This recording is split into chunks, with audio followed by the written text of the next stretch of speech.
Good afternoon, and thank you for inviting me to speak today. My name is Rosie. I'm a disability advocate, accessibility consultant, and a former community engagement coordinator at a disability representative organisation. I'm a proudly disabled person based in northwest Lutruwita, Tasmania. But like millions of disabled people across Australia, I'm not an NDIS participant myself. Today I'll be speaking from my experience translating and communicating these reforms for our community, documenting and responding to people's experiences as they unfolded, and witnessing the profound distress and real-world impacts that they've already had. One of the reasons I accepted the invitation to speak today is because I think this committee is being asked to consider these reforms as though that there's something that will happen in the future. From my perspective, that's simply not the case. Since late 2024, I've watched the rollout of large-scale eligibility reassessments, then the announcement of foundational supports and thriving kids, and now this bill. While other witnesses have spoken to the statistics, I want to speak to what it looked like from where I was sitting. I spent months being the person responding to hundreds of frightened people, trying to understand what was happening to them. Parents wrote paragraphs and paragraphs in the comments section about how terrified they were that they would lose the vital supports that their child relied on. I spoke with disabled people who felt like they were being asked to prove yet again that their disability existed. I watched people become so overwhelmed by uncertainty and in many cases express thoughts of suicide because they could not see a way forward. Again and again, families were told that the specialised supports that their children relied on were ultimately their responsibility to provide, and if they couldn't, then they should just give up their children.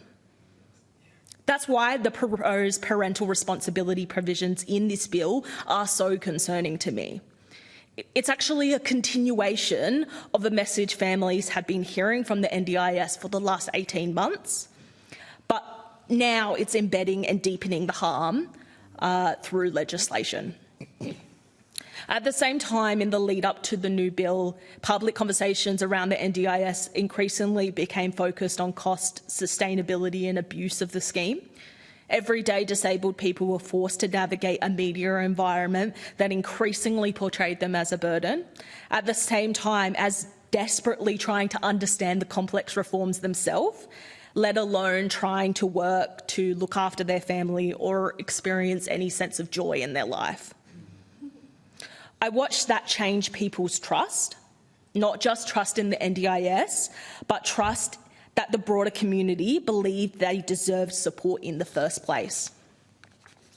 By the time the bill was introduced, the damage had already been done. The fear, the uncertainty, the loss of trust had become a reality many disabled people and their families were already living. We have already seen the distress and harm that occurs from people being removed from the scheme because it is already happening. What new levels of crisis is the government willing to accept when 240,000 more are removed without any alternative? Over the past 7 months, there have been multiple cases where disabled children have been killed by their parents. Whilst those cases continue investigation and cannot for certain be linked to reforms, when I heard the news, my first instinct wasn't shock.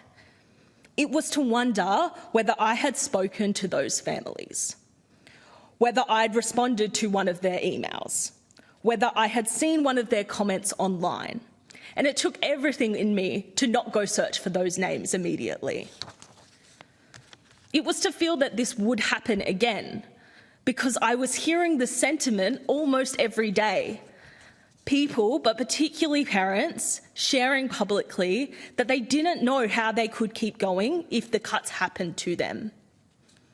I remember one person who shared that their partner had taken their own life because they could no longer cope with the complex systems that refused to provide the support their child needed. I still carry a sense of guilt.